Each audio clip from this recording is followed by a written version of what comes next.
Episode of the All Four Downs podcast. I'm your host, Ovi1. And you're tuning in to not only the All Four Downs, but the website of Four Downs, Three Counts. You can check out my website, fourdowns3counts.com, to find out the latest blogs of the NFL, college football, and the wrestling entertainment business of the WWE. But in today's show, I'm talking about reaction of the college football playoffs rankings, the official rankings that came out earlier today, and to share my thoughts in comparison to my top 25 and really the focus of the top 12 and who's in the playoff, who's not. So let's go ahead and get started. Uh, Entering week 13 of the college football season, first down, and the comparison here, and I'm gonna zoom in all the way through. So the official top 25 is Ohio State, Indiana, Texas A&M, and Georgia. Top four. And in comparison, I do have the top five really in agreement because I do feel as though the committee really believes that Ohio State's number one. Okay, I believe it, I guess, right? But Indiana, Texas A&M, and Georgia, I think respectfully that they do deserve it. However, there will be some changes after this week. I just got a hunch that it will. Now, most of these teams that are in the top rankings pretty much have an easy schedule this weekend because they're playing teams almost like a tune-up game for the last game. And usually the last game of the season is a big deal. It's a rivalry game. Okay. So, for example, Georgia is going to go off the script there, right? Because they pretty much finished really with the SEC competition. And so they're going to play some practice this weekend just to get set for Georgia Tech, right? So we know what's up with that. You still got Alabama versus Auburn in a couple of weeks. So Alabama got a tune-up game this weekend. So like there's a lot of nonsense games this weekend, but there are a few that have a potential setup for the playoffs. But hey, let's not get ahead of ourselves there, right? So within the top five, I do agree. But in the middle somewhere, same teams but different order, right? Because officially, Ole Miss is 6, Oregon 7, Oklahoma 8, Notre Dame is 9, Alabama 10, BYU 11, and Utah is 12. Yes, Alabama lost this past weekend to Oklahoma and they dropped 6 places to number 10. And then Oklahoma went up to number 8, which is said, it's all good. However, man, I'm looking at Oklahoma and Alabama as both the 11 and 12 because I did have Oklahoma a little bit lower and they climbed up with Alabama falling down.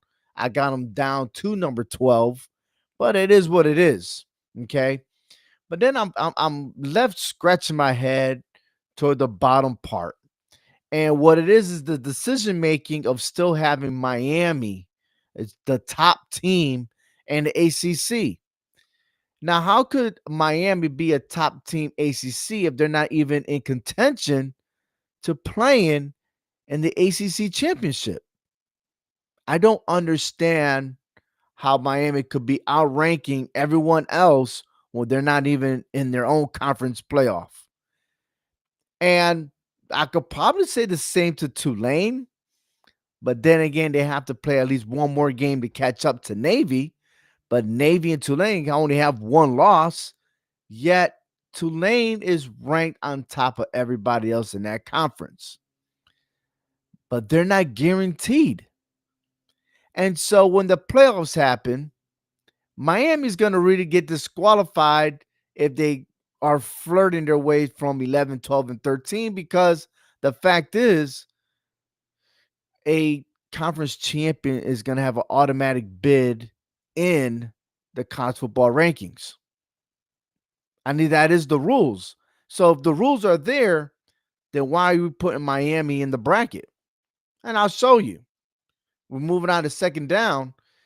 Right now, respectively, Tulane is will face Texas Tech, excuse me, the 12-5. Notre Dame and Oklahoma at 9-8. Miami 11 and Ole Miss 6, And then you got Alabama and Oregon. That's a 10-7 respectively, right? And that's to see what happens. But I'm scratching my head as to why is Miami at 11 when, again, they're not in the playoff picture. And I will show you. But if you look at the conferences, look at the 12th seed where we got Tulane. Well, Tulane is 5-1, but the Navy midshipmen are 6-1. So technically, Navy should be in there. Put Navy in there. Let's put some respect on our servicemen who, again, most likely are going straight to the service after they graduate. Okay? You're not going to the NFL. They're just graduating and continue to serve our country. You got Tulane ranked number 24. And then there's North Texas and East Carolina, all with 1 losses. All 3 of them got one more game to play, and that could be a difference maker there. And for the Navy, well, they got a couple of more games, and they end it with Army, which is a whole game by itself. One Saturday, Navy versus Army for the Commander-in-Chief trophy. Then you got the ACC. Georgia Tech is locked. Then you got Virginia. Then there's Pittsburgh and SMU. But where is Miami? Oh, yeah, I forgot. Miami's not included. So how can you put Miami in there? I don't understand. I don't. Unless you really want Miami in there, put them higher ranked than where they are. It's crazy how that goes.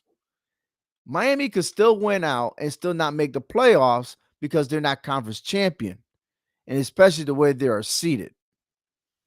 Like I said, I totally disagree. And if they're the conference champion,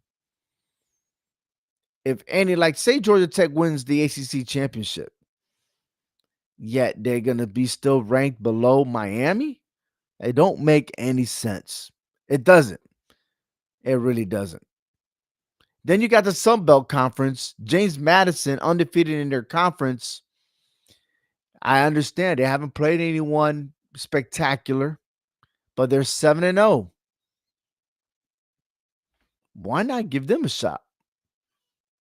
I mean, it is what it is, right? But I can understand why there's more weight for the American Conference. But what I don't understand is the ACC itself and the way they're positioning these teams. So let me reassure you that once the conference championships start happening, I expect that these teams fall out of the bracket. Okay. And look, as much as I had favored Miami to go in there, I just got a feeling that, it's just a disrespect that we're not acknowledging teams that are in first place, right? Like, put it in there that, oh, well, Miami's still outranked, but they're not in first place or even predicting to be the conference champion at the moment. And yes, Miami is not going to the ACC championship. All right, enough said on that. All right, that's what my bracket looked like from the beginning.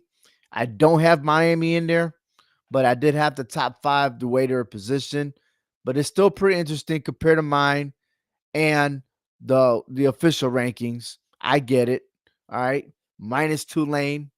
I did have James Madison. I don't have Miami once again, but in a sense, all the other teams, yeah. But I'm also, scratching my head. Alabama still in the picture. I got it. Just makes it more geared to SEC and Big Ten in there. And let me squish a little bit of ACC, right? Because if I'm looking this correctly, I don't see anybody else in that bracket but Miami. You feel me? All right, fair enough. Let's go ahead and move on to third down because, again, games are very interesting, and these are my predictions for this weekend. Oregon versus USC. Oregon's hosting it. Both teams are 6-1 in the conference, but I got to give credit to Oregon. They have a better defense. They can outscore their opponents quickly. I think this is going to be a great game, a slow start with a fast finish. Oregon will take care of business at home and knock out USC. I got Pittsburgh upset alert against Georgia Tech.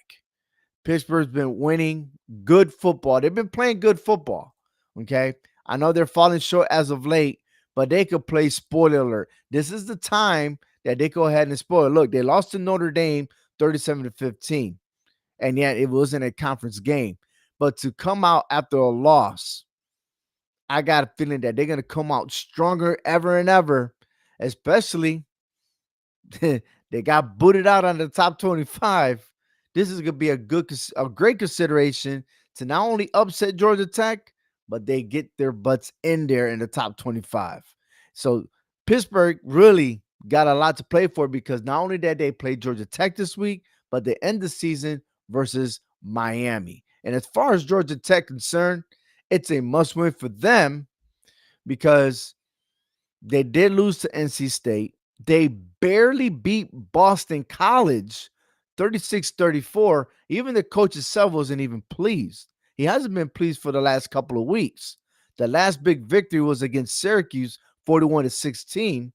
And now you find yourself on a tight, right? You're against the ropes against Pittsburgh, and then you end the season versus Georgia. It's a big deal. And I'm sorry to say, but Georgia Tech, woo, I don't know. Wow, it's incredible how things could turn, and with Pittsburgh winning, and I'm gonna check out the ACC standing again, because I'm left a question here. Let me pull it up real quick, and I get the facts straight. With all the one-loss teams here, should Pittsburgh beat Georgia Tech, Pittsburgh is in front runner to be in the ACC championship versus Virginia. Okay. So it's a must win for Georgia. Georgia Tech has to win. All right. To clinch. It's a big deal. Yeah. Tennessee versus Florida. Yeah. I thought this was going to be a trap game, but in comparison, I do believe that Tennessee will win. Another one is Missouri visiting Oklahoma. Oklahoma's defense showed tremendously last week against Alabama. A lot of close calls, but this is not a game like Alabama. I do believe that Oklahoma will take care of their business and do very well this weekend. I added UConn and Florida Atlantic because the AP is recognizing UConn as some of the votes in there, and they had a tremendous victory last week against Air Force, and they did beat Duke, so they're on the road. But now they go on the road to end the season. They're playing their last game against Florida Atlantic. So yes, I'm rooting for the UConn Huskies. And lastly, BYU versus Cincinnati. BYU is 3-0 against Cincinnati, and I don't think there's going to be any difference but BYU handling their business and leading the pack in the Big 12, excuse me. So they are in for the long run. It's fourth down, final whistle. Yet I got a debate as to maybe the lower seeds over there for the college football playoffs, but I do believe and I do trust that at the very end, everything will fall in place. It really will. But the other concern is all of the noise with head coaches, and no other than Lane Kiffin. So in in 4 downs, 3 counts website, you can see the article. Lane Kiffin denies Ole Miss ultimatum, but the coaches carousel still needs a serious reform. I really do. And for short, here are my final thoughts on this. Whether the ultimatum story is true or not, one thing is clear. The coaching carousel is very broken. College football cannot continue allowing coaching negotiations during the season while demanding a rigid structure and discipline from student athletes. Lane Kiffin's situation illustrates the imbalance perfectly.